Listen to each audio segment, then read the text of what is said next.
Everyone, आज की video आप सभी क्लास 10 तो क्लास 12 स्टूडेंट्स के लिए बहुत ज्यादा इंपॉर्टेंट है। जैसा कि आप सभी स्टूडेंट बहुत अच्छे से जानते हैं कि आपका क्लास 10 तो क्लास 12 का रिजल्ट आ चुका है। मेजॉरिटी ऑफ द स्टूडेंट्स का मानना है कि जो इस बार का हमारा 10th और 12 का रिजल्ट आया है वो हमारे एक्सपेक्टेशन के मुताबिक नहीं आया है। आपके जितने मार्क्स आने चाहिए थे आपके उतने मार्क्स नहीं आए हैं। मोस्टली मैथ्स और साइंस में स्टूडेंट्स की कॉपीज फेयर चिट नहीं हुई है।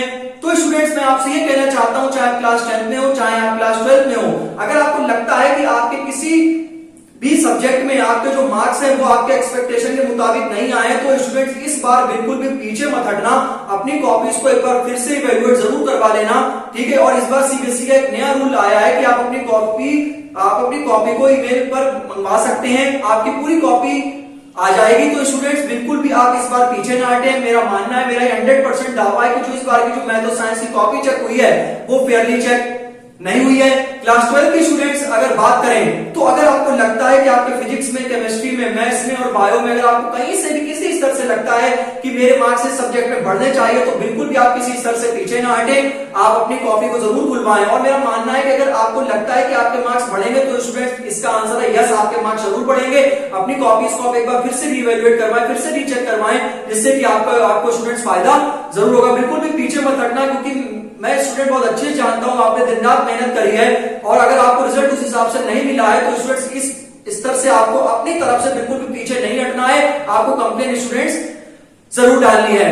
दूसरी चीज, सबसे पहले तो मैं क्लास 10 के लिए बात करता हूं। जो भी आप पेपर बनाते हैं, मेरी सीबीएसई से ये अपील है, आप स्टूडेंट्स के साथ जस्टिस करा करें, आप स्टूडेंट्स को न्याय दिलाया करें। मेरा कहने का मतलब ये है कि अगर आप पेपर को टफ बनाते हैं, आप अगर मैथ और साइंस के पेपर को टफ बनाते हैं, लॉजिकल बेस बनाते हैं, तो आप क्या करें, जो बुक्स हैं, एनसीईआरटीज हैं या जो मेन बुक्स हैं, उसमें भी आप उन तरह के क्वेश्चंस को जरूर डालें। मेरा मतलब है कि बच्चा एनसीईआरटी पूरे साल नहीं कवर कर पाता है तो बच्चा साइड बुक्स की तरफ नहीं जा पाता है। तो मेरे ये सीबीएसई से ये अपील है, अगर आप पेपर टफ बनाना चाहते हैं तो एनसीईआरटी में भी उस लेवल के क्वेश्चंस को आप लेकर आए।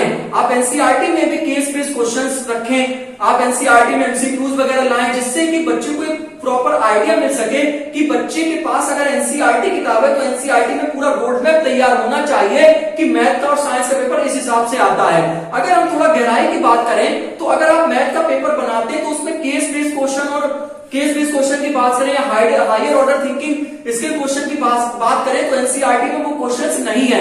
एनसीईआरटी में सिर्फ सीधे सीधे क्वेश्चंस, अगर हम 10 क्वेश्चंस की बात करें तो मुश्किल से 1 या 2 क्वेश्चंस ऐसे होते हैं जो लॉजिकल क्वेश्चंस होते हैं, बाकी जो क्वेश्चंस होते हैं बहुत ज्यादा फॉर्मूले पर आधारित होते हैं। मोस्ट ऑफ द स्टूडेंट्स ये बात जानते हैं। तो मेरा ये मानना है कि अगर आप पेपर को टफ बनाते, पेपर आप रीजनिंग बेस्ड या लॉजिकल बेस्ड बनाते हैं तो आपकी जो बेसिक किताब है उसमें भी आप उस तरह के स्टैंडर्ड क्वेश्चन को आप डालें, जिससे कि बच्चा क्या करे कि जो एक किताब बच्चा पूरे साल पढ़ता है उसी से बच्चों को जो आइडिया मिल जाए कि हाँ उस लेवल के क्वेश्चंस होंगे। क्योंकि मोस्ट ऑफ द स्टूडेंट्स क्या होता है कि बहुत सारे स्टूडेंट्स एनसीईआरटी तक ही सीमित रह जाते हैं और वो साइड बुक्स हो गया प्रीवियस ईयर तक पहुंच ही नहीं पाते हैं। और क्लास 10 की अगर हम बात करें तो मैं सीबीएसई से अपील करता हूं कि आपको क्लास 10 के बच्चे को रिसर्च ओरिएंटेड नहीं बनाना है, आपको कोई रिसर्च क्लियर नहीं करवानी है और क्लास 10 पास करने के लिए किसी रिसर्च की आवश्यकता नहीं होती है। ये बात आप बहुत अच्छे से जानते हैं। जो इवन क्लास 11th में बच्चे हैं वो भी आप पेपर बता सकते हैं कि क्या आ सकता है क्या नहीं आ सकता है। मेरा कहने का मतलब ये है कि जो एनसीईआरटी बुक में या जो रोड मैप सिलेबस तैयार होता है बच्चा उस हिसाब से तैयार करता है। तो अगर आपको क्लास 10 का पेपर बहुत हाई बनाना है तो आप उस हिसाब से सिलेबस को भी बहुत हाई करें या आप उस हिसाब से क्वेश्चंस को बहुत हाई करें, जिससे कि बच्चे के सामने अगर एक किताब है या पूरा ऑल इंडिया बच्चा अगर एक किताब से पढ़ता है तो वो उस क्वेश्चन से वाकिफ हो सके।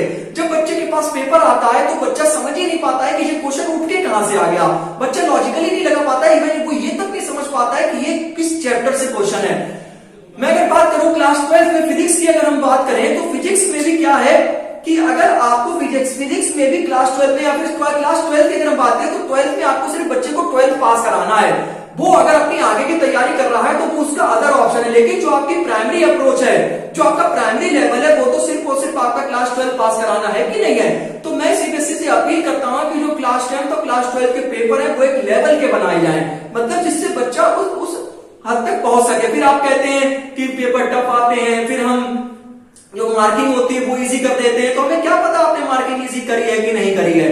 तो हमारा ये है कि अगर आप 10th में कोई रिसर्च बेस्ड आपको नहीं बनाना है, क्लास 12 में आप पेपर क्या करें, मॉडरेट बनाएं, जिससे कि जिससे कि क्या होता है कि अगर एवरेज वाला बच्चा भी तो वो भी उस पेपर को बहुत अच्छे से सॉल्व कर ले। आप फिजिक्स का पेपर है या फिर आप कोई पेपर इतने ज्यादा टफ बना देते हैं कि बच्चा पूरे साल मेहनत करता है, बच्चा बहुत परेशान होकर बच्चा इवन एग्जाम सेंटर से रोकर निकलता है, ये भी आप बहुत अच्छे से जानते हैं। स्टूडेंट बहुत कंप्लेन करते हैं आपके पास कि पेपर ऐसा बनाइए, पेपर वैसा बनाइए। आप उनकी किसी भी बात को, किसी भी स्तर से आप उनकी बात को नहीं समझते हैं और आप ये कह देते हैं कि हाँ चलो अगले साल उस पेपर को, अगले साल हम पेपर ठीक बनाएंगे, हम आपके जो भी नियम है उनको फॉलो करेंगे। लेकिन जब सेशन आता है बच्चा फिर तैयारी करता है, आप बच्चों को झूठी सहूलियत दे देते हैं, फिर आप पेपर को कठिन बना देते हैं। तो मेरा कहने का मतलब ये है कि अगर आप लॉजिकल क्वेश्चंस लाना चाहते हैं, रीजनिंग बेस्ड क्वेश्चन लाना चाहते हैं, तो वो आप ऑलरेडी बुक में दें, isn't it? ठीक है ना। तो इसलिए कि बच्चे को ये पता लग सके, क्योंकि 90% बच्चा जो है वो एनसीईआरटी के अलावा कहीं पहुंच ही नहीं पाता है। वो पूरे साल एनसीईआरटी नहीं खत्म कर पाता है तो वो फिर साइड बुक्स की तरफ कैसे जाएगा। अगर 4-5% तो बच्चे कर ही लेंगे, वो तो पढ़ ही रहे हैं, लेकिन हमारा मकसद सिर्फ 4-5% से थोड़ी ना है भाई। हमारा मकसद ये है कि सभी बच्चे आगे बढ़े। तो अगर 10th में मैं फिर से बोलता हूं कि आपको रिसर्च नहीं करवानी है किसी बच्चे को, टू वेरी ऑनेस्ट, ठीक। और क्लास 12 में भी एक लेवल है कि क्लास 10th में ये लेवल होता है, क्लास 12 में ये लेवल होता है। जो जेई के, जो नीट के, जो आईआईटी लेवल है वो ठीक है, वो उनका लेवल अलग रहने दीजिए। 12th में हम कभी कंपेयर नहीं कर रहे हैं आईआईटी और 12th में जेई को कंपेयर नहीं कर रहे हैं। 12th अपनी अलग जगह पर है, जेई अपनी अलग जगह पर, आईआईटी और नीट अपनी अलग अलग जगह पे है। तो जो अपनी अलग अलग जगह पे उनको अलग अलग जगह पर भी रहने दीजिए। क्लास 10 और क्लास 12 को क्लास 10 और क्लास 12 ही बना रहने दीजिए।